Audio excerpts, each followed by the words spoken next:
एक बार फिर से स्वागत है आपका हिमाचल डायरी के इस अंक में।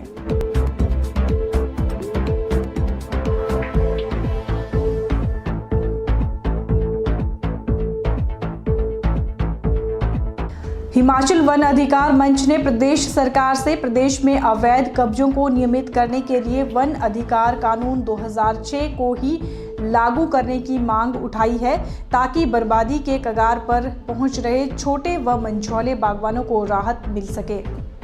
वन अधिकार मंच के संयोजक अक्षय जसरोटिया ने शिमला में आयोजित पत्रकार वार्ता के दौरान कहा कि वन अधिकार कानून 2005 में आया और 2006 में यह पास भी हो गया, जिसे जम्मू एंड कश्मीर को छोड़कर सब जगह लागू किया गया। उन्होंने कहा कि हिमाचल सरकार इसी कानून को लागू करे और कोई अवैध कब्जे मामले में कोई नया अध्यादेश न पास करे।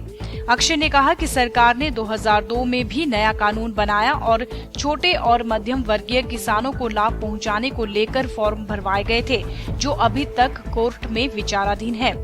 उन्होंने कहा कि सरकार ने अवैध कब्जे मामले को लेकर हाई पावर कमेटी बनाई है, जिसकी बैठक 7 फरवरी को रखी गई है। अक्षय ने कहा कि सरकार ने छोटे और मध्यम किसानों को लाभ देने के लिए 10 बीघा अवैध कब्जे नियमित करने की जो बात कह रही है, उसे उसी रूप में लागू करें, क्योंकि बहुत से किसानों के पास 10 बीघा से कम जमीन ही है जिस पर अवैध कब्जा किया हुआ है। वन अधिकार मंच ने सरकार से मांग की है कि अवैध कब्जे मामले में नया कानून न बनाकर वन अधिकार कानून 2006 को ही लागू किया जाए। तो हमारा एक तो मानना है कि ये जो कानून है, ये इंक्रोचमेंट को रेगुलराइज करने का कानून नहीं है, ना ये लैंड डिस्ट्रीब्यूशन का कानून है। बट जो इशू स्टेट और जो हाई पावर कमेटी उठा रही है, वो इस इशू को एड्रेस करता है और ये अलग से पॉलिसी बनाने की बात नहीं है। ये इस कानून को जो पार्शली यूज कर रहे हैं सेक्शन 3(2) के तहत, अगर सेक्शन 3(1) की भी जो इम्प्लीमेंटेशन की डायरेक्शन जो है लाइन डिपार्टमेंट को देते हैं, रेवेन्यू डिपार्टमेंट को देते हैं, और जो मोटा मिनिस्ट्री है और ट्राइबल है उसको देते हैं, तो हम जो है वो इस कानून के इम्प्लीमेंटेशन के थ्रू जो है वो जो स्मॉल एंड मार्जिनल फार्मर है, जो फर्स्ट फेज में जो 10 बीघा से कम वाले लोग हैं, उनको जो है वो लैंड का जो टाइटल है वो इशू कर सकते हैं, और जो हाई कोर्ट का जो ऑर्डर है वो उसको नल एंड वाइड होगा अगर आप FRA की प्रक्रिया में जाते हैं। तो हम इतनी बात करना चाहते हैं कि जिस तरह से सेक्शन 3(2) के तहत आपने डायरेक्शन इशू की है, एक नोडल ऑफिसर जो डाइवर्शन के लिए जो आपने बिठाया है, आप इस कानून की इंप्लीमेंटेशन के लिए भी एक अलग से नोडल ऑफिसर बिठाएं, और जो सेक्शन 3(1) के तहत जो है इंडिविजुअल कम्युनिटी राइट है, और फर्स्ट फेज में आप जो 5 और 10 बीघा की बात कर रहे हैं, आप उन्हीं के जो है विषय जो चाहे ले उसकी इंप्लीमेंटेशन जो शुरू करें। ये हमारी आपसे मांग है, और आपके माध्यम से हम सरकार की तरफ ये बात करना चाहते हैं कि 7 तारीख को जो है एट लेंथ इसको डिस्कस करें और डायरेक्शन इशू करें। अगर आप कोई इस कानून के अलावा कोई ड्राफ्ट पॉलिसी बनाने की बात करते हैं, तो वो किसी भी कोर्ट ऑफ लॉ में चैलेंज हो जाएगी, और कोई भी आदमी उसको चैलेंज कर सकता है, क्योंकि फॉरेस्ट लैंड के पास आसपास लैंड डिस्ट्रीब्यूशन के लिए, इंक्रोचमेंट रेगुलाइज करने के लिए आप कानून नहीं बना सकते। यही 2002 में हुआ। अगर आप ऐसा करेंगे तो आप इसको रिपीट करेंगे और ये बीटिंग द बुशेस होगा। बाबा बालकनाथ मंदिर में चैत्र मेले 14 मार्च से शुरू हो रहे हैं। ये मेले 30 अप्रैल तक चलेंगे। चैत्र मेलों को लेकर इन दिनों मंदिर परिसर में जोरों शोरों से तैयारियां चली हैं। साथ ही स्थानीय दुकानदारों ने भी अपनी दुकानों को चमकाना शुरू कर दिया है। आपको बता दें कि मेलों के दौरान लाखों के हिसाब से श्रद्धालु बाबा के दरबार पहुंचते हैं। मेलों के दौरान बाबा की नगरी श्रद्धालुओं से भर जाती है, तो वहीं स्थानीय दुकानदार भी पूरे साल के बाद इन्हीं मेलों का इंतजार करते हैं। इन्हीं मेलों की कमाई से वह पूरा साल अपने परिवार का पालन पोषण करते हैं। स्थानीय दुकानदार भी मेले की तैयारियों में जुट गए हैं। मेलों के लिए उन्होंने दुकानों को रंग करना शुरू कर दिया है, ताकि दुकानों को चमकाया जा सके।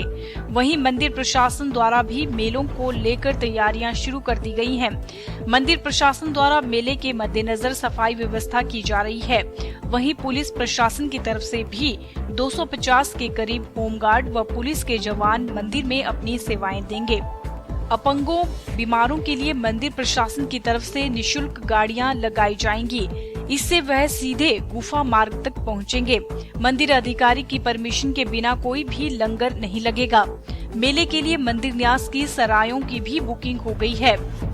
वहीं SDM बड़सर अक्षय सूद ने बताया कि मेलों के लिए तैयारियां शुरू कर दी गई हैं। श्रद्धालुओं की सुरक्षा व सुविधा व्यवस्था का पूरा ध्यान रखा जाएगा, ताकि उन्हें यहां पहुंचने में परेशानियों का सामना न करना पड़े।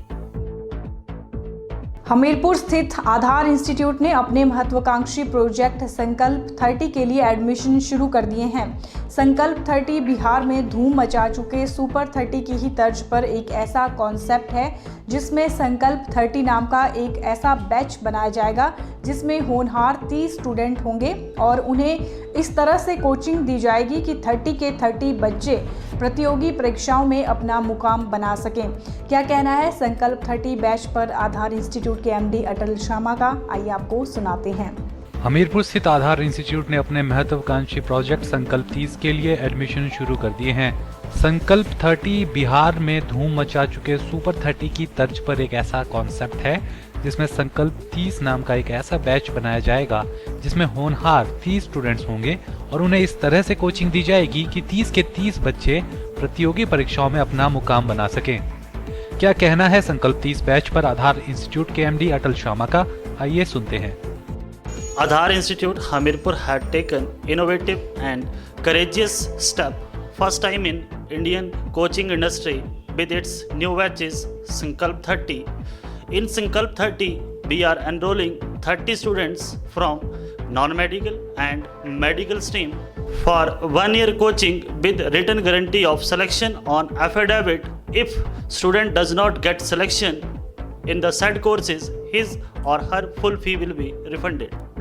आपको बता दें संकल्प 30 बैच की शुरुआत आधार इंस्टीट्यूट में साल 2016 से की गई थी और पहले ही साल इसे बहुत ही जबरदस्त रिस्पांस भी मिला था। संस्थान के संचालकों का कहना है कि इस साल भी उन्हें बहुत ही जबरदस्त रिस्पांस की उम्मीद है और अभी से उनके पास एडमिशन के लिए कॉल्स का सिलसिला शुरू हो चुका है। आज के बुलेटिन में फिलहाल इतना ही। मोनिका ठाकुर को दीजिए इजाजत। नमस्कार।